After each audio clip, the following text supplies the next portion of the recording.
सबसे पहले प्रोफेसर सैफुद्दीन सोज, आपकी पार्टी का नेशनल कॉन्फ्रेंस के साथ समझौता हो गया, इसका ऐलान हो गया। अब ऐसे में क्या ये जरूरी नहीं है सोज साहब कि कांग्रेस से स्पष्ट करे कि कश्मीर को लेकर, धारा 370 को लेकर कांग्रेस का स्टैंड क्या है?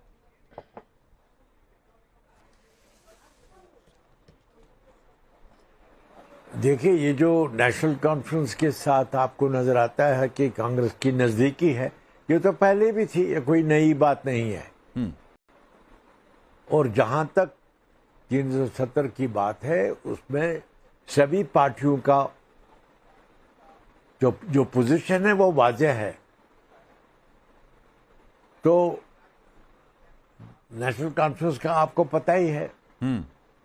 तो मैं ब्रॉडली ये भी कहूंगा कि 5 अगस्त 19 को जो कुछ भी हुआ उसमें मरकजी सरकार ने यहाँ के लोगों को कॉन्फिडेंस में नहीं लिया, वो एक तरफा अमल है।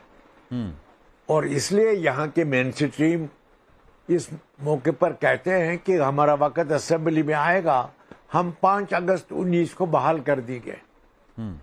तो ये तो यहाँ के मेन स्ट्रीम ने पहले ही बता चुके हैं। अब जम्मू कश्मीर के लोगों के पास उनका भी इम्तिहान होगा कि क्या असेंबली में पहुंचकर वो ऐसा करेंगे।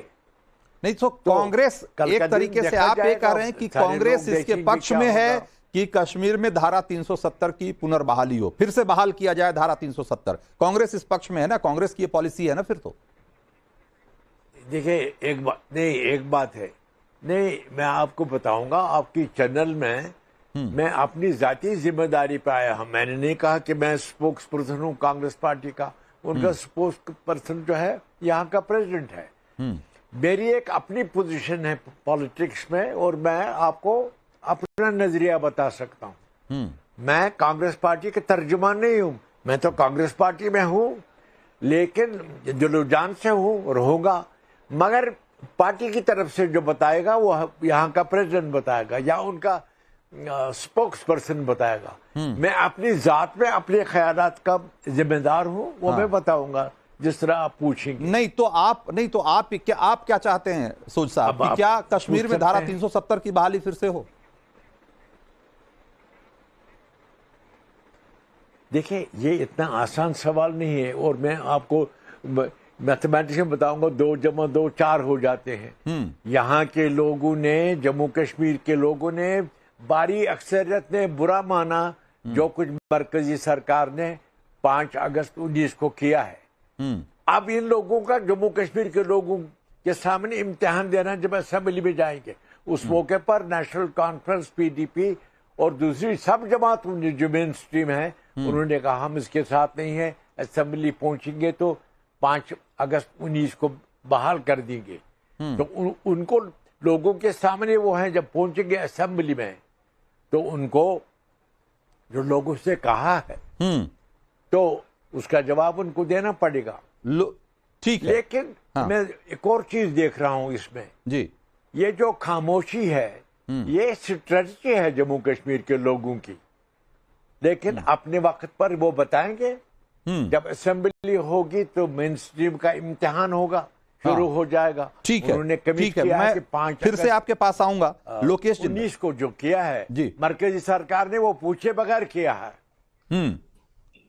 लोकेश जिंदल, मैं जानना चाहता हूं कि अब जबकि ये तय हो चुका है कि नेशनल कॉन्फ्रेंस के साथ मिलकर चुनाव लड़ेगी कांग्रेस कश्मीर में, क्या नेशनल कॉन्फ्रेंस का जो एजेंडा है, जो उसका मैनिफेस्टो है, क्या उससे इत्तेफाक रखते हैं कि जैसा कि सैफुद्दीन सोज भी कह रहे हैं कि 5 अगस्त 19 के पहले की जो स्थिति है उसको बहाल करना, या एक तरीके से उसको लेकर इस कश्मीर के लोगों में बहुत तरह की बातें हैं जिसको कि चुनाव में बताएगी, लेकिन पॉलिटिकल पार्टी होने के नाते आपको पहले बताना पड़ेगा कि आप क्या सोचते हैं। जनता तो बाद में बताएगी चुनाव के बाद, वोटिंग के दौरान।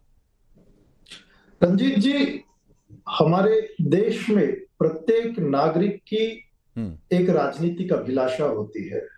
आज मैं अगर देश में बात करता हूं, विभिन्न राज्यों की, जैसे आंध्र प्रदेश, महाराष्ट्र, कर्नाटक, वहां के मूल रहवासियों की एक राजनीतिक अभिलाषा है कि उनकी संस्कृति का एक राज्य भी हो, जिसमें वे अपनी एक संस्कृति का राजनीतिक जो एक पॉलिटिकल एस्पिरेशन जिसको कहते हैं, उसका एक एक्सप्रेशन ढूंढते हैं। तो अगर जम्मू कश्मीर के लोग भी अगर अपना राज्य चाहते हैं तो इसमें किसी भी प्रकार की समस्या नहीं होनी चाहिए। तो जम्मू कश्मीर राज्य के खिलाफ अवधारणा के खिलाफ कौन है? देखिए जम्मू कश्मीर राज्य की अवधारणा को लेकर तो कोई सवाल नहीं है ना। सवाल तो यह है कि धारा 370 होनी चाहिए या नहीं। रंजीत जी सुनिए, अभी वर्तमान में सरकार ने यूनियन टेरिटरी का स्टेटस दिया है जम्मू कश्मीर। हाँ, और आर्टिकल 243 के तहत जम्मू कश्मीर का जो पूरा प्रावधान है उसमें उसको एक फुल स्टेटहुड नहीं दिया गया है। नहीं दिया गया है, लेकिन दिए जाने की बात है। और ये कहा गया है कि भाई हाँ, चुनाव के बाद ये एक प्रक्रिया के तहत वो होगा। रंजीत जी देखिए, जिस तरह से जम्मू कश्मीर का राज्य का दर्जा लिया गया 5 अगस्त को, और जिस तरह से 5 साल तक उसमें किसी भी प्रकार का लोकतंत्र स्थापित नहीं हुआ, और इसके पश्चात अब एक यूनियन टेरिटरी के तरह जम्मू कश्मीर के अंदर इलेक्शंस लड़े जा रहे हैं, उसे एक स्टेटस दिया गया है जो स्टेटस वर्तमान में दिल्ली का है और पौंडीचेरी का है। सरकार ने ऐसा बिल्कुल भी किसी प्रकार से स्पष्टता से नहीं कहा है। नहीं, जम्मू कश्मीर से नहीं। लोकेश जिंदल, आपसे सीधा सवाल है, सीधा जवाब दीजिए कि आपकी सहयोगी पार्टी जो कश्मीर में है उसने अपने मैनिफेस्टो में लिख दिया है कि भाई हम धारा 370 की पुनर्बहाली के लिए लड़ेंगे, हम 5 अगस्त 19 के पहले की स्थिति को बहाल करने के लिए लड़ेंगे। आपको बताना पड़ेगा साहब, आपका गठबंधन है उसके साथ, आपका स्टैंड क्या है? आप इस पर बात करिए ना। रंजीत जी, लोकतंत्र में तो वहां की जनता ये तय करती है कि किस तरह का राज्य का दर्जा उन्हें चाहिए। क्या अगर वे खुश थे कि 370 के दर्जे के साथ में कश्मीर में शांति है, अमन है, और इस तरह का दर्जा कश्मीर की आवाम चाहती है, उसकी जनता चाहती है, तो संविधान के तहत असल लोकतंत्र तभी स्थापित होगा जब वहां की जनता और उसके पॉलिटिकल एस्पिरेशन को हम समझे। आप सवाल गोलमोल घुमा रहे हैं शिवम त्यागी। सवाल का सीधे सवाल का सीधा जवाब देने की बजाय गोलमोल जवाब दिया जा रहा है कि वहां की जनता, वहां के लोगों की एस्पिरेशंस और उनकी चाहत, उनकी इच्छा। भाई मैं कह रहा हूं कि ये एक पॉलिटिकल सवाल है और एक पॉलिटिकल स्टैंड इस पे सामने आना चाहिए, और ये देश के लिए बहुत जरूरी है क्योंकि धारा 370 को लेकर इस देश का एक स्टैंड रहा है। और भाई जब वो सवाल आज फिर से उठने लगा है तो आपको बताना पड़ेगा कि आप किस तरफ हैं, आप इस तरफ हैं कि उस तरफ हैं। ये नहीं बताना चाहते। बिल्कुल ठीक बात है रंजीत जी। एक चीज तो मैं कहना चाहता हूं कि ये जो गांधी खानदान है, इसने जम्मू कश्मीर की बर्बादी में जो रोल निभाया है, मुझे लगता है शायद ही किसी ने निभाया हो। जिस तरीके से राहुल गांधी रात को 11 बजे लाल चौक पर आइसक्रीम खा रहे हैं, आशा करता हूं कि ये तस्वीरें इसी तरीके से बनी रहेंगी, क्योंकि जम्मू कश्मीर की बर्बादी में पर्टिकुलरली इस खानदान का जो हिस्सा है वो किसी का नहीं है। एग्जाम्पल, 1987 में जब रिगिंग हुई थी, 1987 में जब जम्मू एंड कश्मीर में चुनाव हुए थे और वहां पर चुनाव में रिगिंग का आरोप लगा था, धोखाधड़ी का आरोप लगा था, 80% से ज्यादा वोटिंग हुई थी, और मुस्लिम यूनाइटेड फ्रंट की तरफ से सलाउद्दीन, जो बाद में मुजाहिदीन का जो है आतंकवादी संगठन का मुखिया बना, वो वहां पर चुनाव लड़ा था सारे फ्रंटल्स को इकट्ठा करके नेशनल कॉन्फ्रेंस के सामने।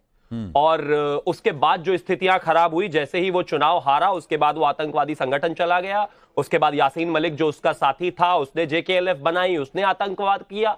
जिस तरीके से राजीव गांधी की सरकार ने सभी एक्सट्रीमिस्ट के सामने सरेंडर करके आतंक की राह पर जम्मू कश्मीर को भेज दिया था, और उसके बाद पंडितों का एग्जोडस हो और चाहे कश्मीर के वो हालात हो, ये इस गन कल्चर को और इन सब चीजों को लाने वाला ये खानदान ही है, ये परिवार ही है। मैं आशा करता हूं कि उनका एक और वारिस आज जम्मू कश्मीर में पहुंचा है, और उस जम्मू कश्मीर में पहुंचा है जहां पर तस्वीरें बेहतर हैं, जहां पर लाल चौक पर तिरंगा है, जहां पर कोई एक्सट्रीमिज्म नहीं है, जहां पर कोई गन कल्चर नहीं है, जहां पर वो 11 बजे आराम से बैठकर आइसक्रीम खा सकता है, क्योंकि उनके पिताजी ने जो कश्मीर में बनाया था और जो दिल्ली ने सरेंडर किया था श्रीनगर के सामने, अब ऐसी स्थिति नहीं है। दिल्ली में एक ऐसे प्रधानमंत्री हैं जिन्होंने उस जम्मू कश्मीर को वहीं पर वापस ला दिया जहां पर वो था। लेकिन अब इंटरेस्टिंग बात यह है कि राहुल गांधी क्या चाहते हैं और क्या करने की उम्मीद रखते हैं और क्या फिराक में है। विषय बहुत साफ है, वो आज भी वही चाहते हैं जो उनके पिताजी चाहते थे। एग्जाम्पल, नेशनल कॉन्फ्रेंस का ऑफिशियल स्टैंड ये है कि हम 370 की बहाली के लिए काम करेंगे। अगर कांग्रेस का उनके साथ फिर से जो है गठबंधन होता है तो जाहिर बात है कांग्रेस का स्टैंड क्लियर है कि वो भी 370 को जो है फिर से वापस लाने में उनके साथ है, मदद करेंगे। पाकिस्तान से बातचीत के लिए नेशनल कॉन्फ्रेंस ने कहा है अपने मैनिफेस्टो में कि हम उनसे बातचीत स्थापित करेंगे। अब जम्मू कश्मीर कोई अलग से कोई देश तो है नहीं, हिंदुस्तान का हिस्सा है, तो अब पता नहीं वो राज्य से देश कैसे बात करेगा, भगवान ही जाने। पहले तो गन कल्चर में ही आदान प्रदान होता रहा है, देश ने तो कभी किया नहीं है। अब इससे आगे आते हैं। मैं एक चीज और कहना चाहता हूं, जम्मू कश्मीर की जो गाथा है और उनका जो आइसक्रीम खाने की गाथा है वो सिर्फ इतनी ही नहीं है।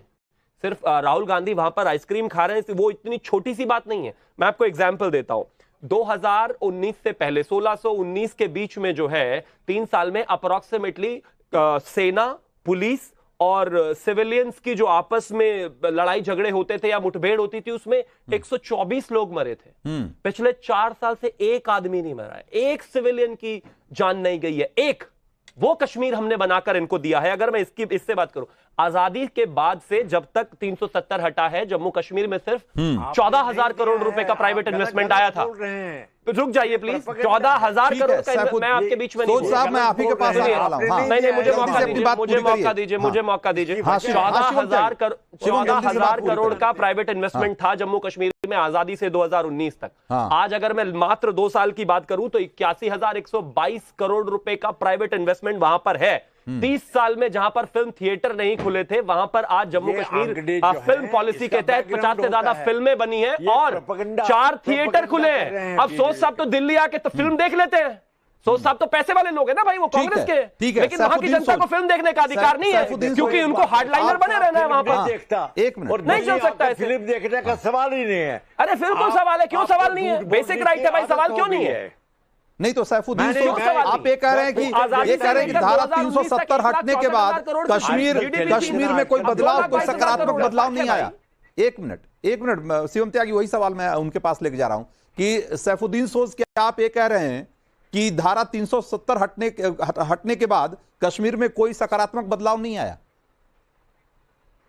लोगों का जीवन बेहतर नहीं हुआ वहां? देखिए, जहां तक 19 अगस्त नहीं, सुनिए, आपकी वजह से थोड़ा हुआ है। जम्मू कश्मीर के लोग सियानी है, पॉलिटिकली बड़े बालिग हैं, उनको पता है कब क्या करना चाहिए। अब असेंबली में जब पहुंचेंगे तो नेशनल कॉन्फ्रेंस है या मेन स्ट्रीम पार्टीज हैं, उनका एक कमिटमेंट है लोगों के साथ कि जो कुछ 5 अगस्त 19 को हुआ वो हम कलअदम करेंगे। हम जमहूरी तरीके से पूरा बहस करके उसको कलअदम करेंगे। अच्छा, तो इसके पहले यानी कि जो लोगों के पास यानी कि जो 2019 के पहले हो रहा था, 5 अगस्त 2019 के पहले हो रहा था, वो भी तो वहां की जमहूरियत, वहां के लोगों की मर्जी से ही हो रहा था। फिर इसका मतलब जो खून खराबा हो रहा था, जो विनाश था, वो सब वहां के लोगों की मर्जी से हो रहा था। अगर आज आपको देखे लोगों की मर्जी उसमें कैसे होगी? सवाल यह है कि यहां आतंकवाद था या दूसरी किस्म की तकलीफ थी तो समाज में गड़बड़ था। आर्मी ने उस वक्त अच्छा काम किया, पैरा फोर्सेस ने किया, लोगों ने खुद किया। लोग चाहते हैं अमन की जिंदगी हो और उनको वोट इस्तेमाल करने की आजादी हो, और वो दिन तो आने वाला है। इसलिए एक बात है, आपने अगर हालात यहाँ ठीक करने में मदद की, आपका कोई एहसान नहीं है। आप कौन है? जम्मू कश्मीर के लोग अपनी आरज़ू को खुद हिफाजत करने वाले हैं। और असेंबली जब यहाँ आ जाएगी तो आपको नेशनल कॉन्फ्रेंस और पीडीपी और अपनी पार्टी और दूसरी कम्युनिस्ट पार्टी सब अपना मौकफ रखेंगे, अपना स्टैंड वहां वाज़ा कर देंगे। हाँ, लेकिन तो क्या और असेंबली के चाह लेने से धारा 370 की बहाली हो जाएगी सैफुद्दीन सोज साहब? नहीं, एक बात है, धारा 370 पर जो कुछ मेन स्ट्रीम ने कहा है उनका भी इम्तिहान होगा असेंबली में। 10 सेकंड दीजिएगा। असल में सबसे बड़ी अदालत असेंबली भी नहीं है, न पार्लियामेंट है, अवामी अदालत सबसे बड़ी अदालत है। जम्मू कश्मीर के लोग हैं, उनकी एस्पिरेशंस है और उसकी वो हिफाजत करेंगे। तो वो कल दिन होगा जब असेंबली होगी। तो आपके सहयोगी तो कह रहे हैं, आपके सहयोगी तो कह रहे हैं, नहीं, आपके सहयोगी नेशनल कॉन्फ्रेंस के नेता तो ये कह रहे हैं और उनका मैनिफेस्टो तो ये कह रहा है कि 2019 छोड़िए, हम 1953 के पहले की स्थिति बहाल करेंगे, यानी कि जिसका अपना राष्ट्रपति, अपना प्रधानमंत्री होगा। तो भाई आपको स्पष्ट करना चाहिए ना, चुनाव में जा रहे हैं तो जम्मू कश्मीर के लोगों को भी पता लगना चाहिए ना सोच साहब कि क्या कांग्रेस और नेशनल कॉन्फ्रेंस के इस एजेंडे के साथ है कि नहीं। मानना पड़ेगा।